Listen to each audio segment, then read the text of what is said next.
वज़ीर-ए-आज़म ने अफगान सरजमीन तो होने वाली दहशतगर्दी का मामला तुर्कमेनिस्तान आलमी फोरम से चुक दिता। शहबाज शरीफ का अशकाबाद विच आलमी फोरम नाल खिताब आखिया दहशतगर्दी का नवा खतरा अफगान सरजमीन तो सिर चुक रहा है। आलमी बरादरी अफगान तालिबान रजीम की जिम्मेदारी की अदायगी लिए जोर पाए। तनाज़ात का पुरअमन हल पाकिस्तान की खारजा पॉलिसी का बुनियादी सतून है। आलमी अमन ते सलामती के फरोग लई पाकिस्तान अपना भरपूर किरदार अदा कर रहा है। पाकिस्तान की हिमायत नाल गजा अमन मुआहिदा मंजूर होया।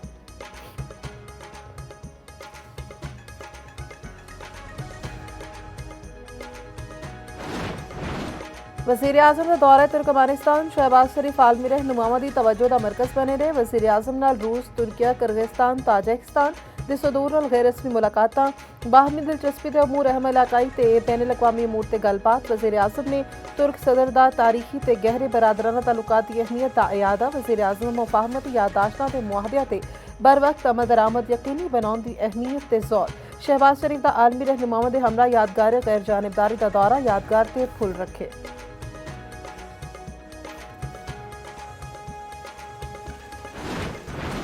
पाकिस्तान ने कर्ज प्रोग्राम लिए IMF की तई शराइत बन लिया। शराइत तवानाई मालियाती समाजी स्ट्रक्चरल ते करंसी तो मुतालिक ने IMF का कहना है कि हुकूमत ने यकीन दिलाया कि शुगर सेक्टर मुकम्मल तौर पर रेगुलेशन तो आज़ाद होगा। तरक्याती स्कीमों में कमी ले आई जाएगी।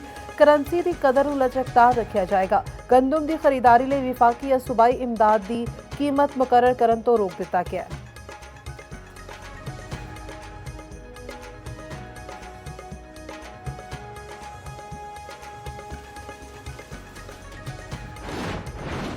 पाकिस्तान ते ATP के दरमियान $257 मिलियन की तरक्याती मुआहदे तय पा गए। मुआहदे के सैकटरी इक़्तिसादी उमूर एशियाई तरक्याती बैंक की कंट्री डायरेक्टर एमा फेन ने दस्तखत किए। तर्जुमान वजारत इक़्तिसादी उमूर के मुताबिक पंजाब विच तालीम ते सेहत के शोबियां की बेहतरी लई दो अहम प्रोग्राम शुरू किए जाएंगे। ATP ने पंजाब में $107 मिलियन का STEM एजुकेशन प्रोग्राम मंजूर किया।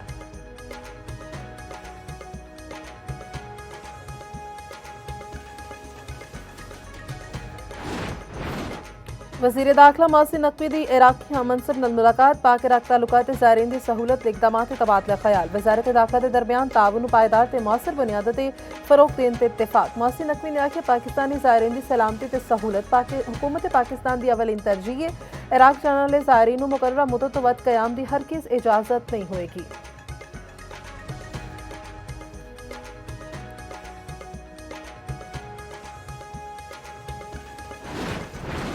वज़ीर आला पंजाब मरीम नवाज नाल नीदरलैंड के सफीर रॉबर्ट जान की मुलाकात। तजारत, सरमाकारी, ज़राअत ते अवामी रवाबत ते फरोग ते गलबात। तालीमी इदारियां टेक्निकल ट्रेनिंग ते तहकीक विच ताउन वधाउण ते इत्तेफाक। मरीम नवाज का नीदरलैंड के सफीर की तैनाती ते नेक तमन्नावां का इजहार। आखिया नीदरलैंड्स पाकिस्तान का दूजा वड्डा यूरोपी तजारती शराकतदार है।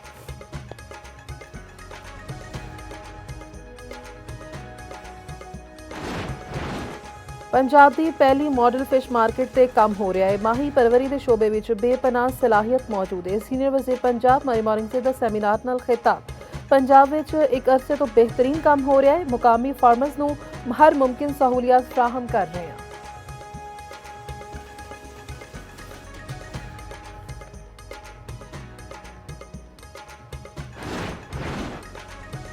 अंडर 19 एशिया कप विच पाकिस्तान ने मलाइशिया नूं 297 रन के वड्डे मार्जिन नाल हरा दिता। 346 रन से ताको विच मलाइशिया की टीम 48 रन से ही ढेर हो गई। कोई भी खिडारी डबल फिगर विच दाखिल ना हो सकिया। पाकिस्तान वालों अली रजा ते सयाम ने 3 शिकार किए।